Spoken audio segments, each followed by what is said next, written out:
Chapter 11. First Encounter. As we entered the stables, I felt an air of warmth and security all around me. I felt all excited about seeing my friend again, and also about making the young men eventually meet. Behind me, I felt Joseph tensing up while we crossed the stables in search of the young stableman. We found him in the corner, feeding the young filly. Happy, I jumped in front of him. Puzzled, he looked up at me. "I bet you haven't expected me to show up here again, have you?" I said, grinning widely. Without a word, Jerome jumped up to take me in his arms. Giggling and surprised, I hugged him back. "I thought I'd never see you again," he murmured into my hair. I thought the same, I murmured back. From behind, we heard Joseph's slight cough, and we turned around to face him. My friend gave me a questioning look. "Oh, yes, right," I said. "Joseph, this is my best friend, Jerome H.El. Jerome, this is—" "Lord Joseph de Bonvaleur," Joseph interrupted me, holding out his hand toward Jerome. "I am very pleased to meet you." Shaking the Lord's hand, Jerome said, "The pleasure's on my side, my lord. I heard about how you helped the Mono family, and I need to thank you for that."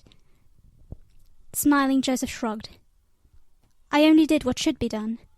"I fear that not every lord would have done the same," Jerome remarked, raising a brow at him. "Well, I'm clearly not any lord," Joseph countered, still smiling. "Clearly," Jerome said before turning toward me. "Was it very bad?" "She grounded me," I answered. "If Joseph hadn't visited today, she wouldn't have let me go." "I think I must thank you again," Jerome told the Lord. "You saved me from not seeing her again." "I am happy to have been of use," Joseph said with a half-hearted smile. There was something strange in the Lord's expression that unsettled me, and I decided to turn the conversation into a more neutral direction. "So, how is Lily doing?" I asked, kneeling down beside the beautiful filly. "She is fine, but very stubborn," Jerome said, demonstrating his statement by trying to feed her with a green apple. "She will only eat red ones." The filly really did shake her head in protest. "Seems like we both share more than just a name," I laughed, stroking her hair. "You named the horse after her?" Joseph asked, chuckling in amusement. "Yes," Jerome said. "What's the problem? It's just that I've never seen anyone do that before. Where I come from, naming an animal after a lady is considered to be an insult." "Well," Jerome said, "she didn't complain." "Oh, I'm sure she's never thought about it before," Joseph assumed. "No, I haven't thought about it," I threw, "and I don't think of it as an insult. I love the horses, and I think it is nice to have one named after me." Again, Joseph gave me one of his impressed looks. Smiling, I held out my hand toward him. "Why don't you get to know her?" I suggested. After a second thought, Joseph finally knelt down beside me. I gave him one of the few remaining apples and turned his arm toward the little horse. "Go on and feed her," I encouraged. Joseph gave me a wondering look, but didn't wait for further instructions. The horse hesitated for a second, but then it swiftly swallowed the red fruit. Jerome snorted, and when I looked up, I saw him leaning against the post at the wall. He stood there with folded arms. "Aren't there any horses where you come from?" he asked. "Sure, more than enough," Joseph replied. "I have 4 at my estate." Jerome's mouth pulled up at one corner. "And you've never fed one?" "Of course I have, but most of the time I have people caring for them," he said. "Well, people like you." I saw Jerome's eyes narrowing. "What exactly do you mean?" he inquired. "Nothing special," Joseph said, getting to his feet and straightening his coat. "I just mean that everyone has their talents and their duties to fulfill." Something in Jerome's expression changed, and he blocked Joseph's way. "Are you implying that you are too good to do these things yourself?" he further inquired. Joseph smirked mischievously. "Why should I do these things myself? I can afford enough workers to take care of these matters," he pointed out. "You mean slaves?" Jerome hissed through his teeth. "It's sad that you see yourself in such a bad light," Joseph said, rolling his eyes. "I'm just articulating what your kind thinks of us," the stableman countered. "Wrong," Joseph corrected. "You're just saying what you think our kind thinks of you." He straightened his hat. "Your words are just the echo of your insecurities. That's why your kind will never be satisfied." Clenching his teeth, Jerome angrily approached the Lord. "Your kind always thinks they have special rights. Do you think you own us in our lives?" He growled. "What is it? 1,000 farmers' lives for one life from the aristocracy?" The Lord fell silent and pressed his lips into a serious line. "And we should be satisfied." "Satisfied with being still alive, I suppose," Jerome continued in a mocking tone. The men stood there, glaring at each other. Intuitively, I knew that I had to do something against the burning tension. Quickly, I went between them. I think we're overreacting," I said. Maybe we should calm down now. I'm sure that Joseph would like to see my Lawrence. Jerome, why don't you show him? I don't think I'd like to see anything else here, Joseph said, turning on his heels. I've seen enough, and need to take some fresh air outside. When I didn't follow right away, he turned his head toward me and asked, Aren't you coming, Lilat? Nodding, I said, Yes, but will you give me a minute? The Lord nodded once, and with hasty steps, he left the stables. When I was sure that we were all alone, I turned toward Jerome with fury. What the hell did you just do? I asked, clenching my fists. I just told him the truth, he answered, still shivering with rage. Don't you think that the timing was just inappropriate? I said, putting my hands to my sides. He provoked it, Jerome pointed out. He didn't do anything to provoke you. You turned the words in his mouth and attacked him without reason. My voice got louder. Didn't you hear the sarcasm in his tone? The mockery, he yelled, boiling. No, I answered. I just heard how you interpreted too much into his every word. So, now I am the villain, he laughed. God, Lily, don't you see what's happening? You're defending one of them. I am defending no one. I'm just saying that you shouldn't have started a fight with him, I yelled back. I only did what's right. These people play with us, Lilat. For instance, I don't like the way he looks at you, he told me. Haven't you noticed?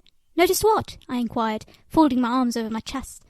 He let his hand slide over his face in desperation.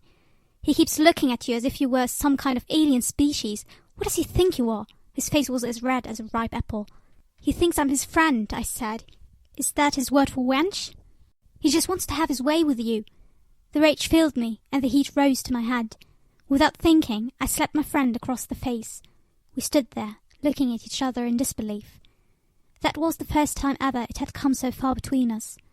It was as if we were strangers, and it felt surreal. He opened his mouth to say something, but I found myself speaking before he could. It was a mistake to see you again. Without looking back, I hurried out of the stables and into the cold afternoon.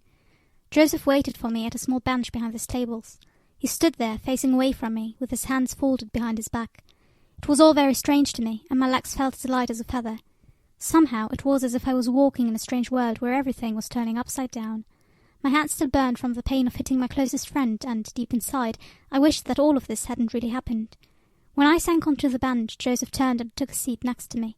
I folded my hands into my lap, and although they looked just normal, I felt my right hand throbbing with the painful vibration of the hit. Is everything all right with you? Joseph asked, observing me with concern. I nodded, but I couldn't hide the tears that started welling up in my eyes. Just like he had treated his horse on the path near the fields, Joseph put an arm around my shoulder and whispered, "Shh, it's all right," into my ear. Swallowing heavily, I tried to drown my tears and hid my face from the man who was trying to comfort me. "I'm sorry," he said in a guilty tone. "I shouldn't have let it come this far." I only shook my head, and in a quiet voice I answered, "It's not your fault. It's mine. I should have known that you wouldn't get along." "Oh, that's not the problem," Joseph mused. "In fact, I think that if the situation was different, we would have gotten along perfectly. I think I might even like your friend." Surprised, I looked up at him. Joseph only pursed his lips in quiet amusement. "I mean it," he emphasized. "He is like you. He is brave and forthright. But I fear that he is not very welcoming to my kind." I could not believe my ears, but Joseph did not make it seem as if he were joking. Every word he said seemed to be thought through, and I wondered how he could like a person who had just so openly declared to hate him. I thought that his words were gallant and gave him a special kind of beauty. To me it seemed that Jerome had been harsh, and I felt shame for the young stableman's behaviour. Joseph sat there, eyes fixed on the stables and lost in thought. "I can see what you see in him," he murmured. "He is fearless and caring." "Yes," I whispered. "He is like a brother to me." Joseph looked at me with a wry smile. "Just a brother?" he asked. Sighing, I said, "The dearest kind of confidant." "I saw how you embraced," Joseph said, looking back at the stables. "There was more in your eyes than just happiness." With questioning eyes, I turned to the young man. "What do you mean?" Joseph raised a brow at me in wonder. "Are you telling me that you felt nothing but happiness?" "I was relieved to see him again, and it made me happy," I claimed. "Relieved?" He frowned. "What would have happened if you couldn't have seen him again?" he suddenly inquired. "I don't know," I said, thinking. "But I would probably have been terribly unhappy." Joseph sighed and arched his back. "All right. Then I should probably go back and apologize." Startled, I grabbed his arm and held him back. "No," I exclaimed. Please, don't do that." "Why not?" he asked, puzzled. "'Cause you have nothing to apologize for." "Well, I fear I provoked him," he stated in a regretting tone, "and I can see that it makes you unhappy that you did not part with your friend in peace." "It's all right," I said in a high voice. "It won't kill me, and I think he needs to learn his lesson. Some quarrel won't do us any harm." Joseph eyed me in doubt, but eventually gave up and pulled me to my feet. "You know your friend better than I do," he decided. "I won't act against your wish. Will you now at least allow me to take you back home?" With an aching heart, I linked my arm to his and let him guide me away from the beloved stables.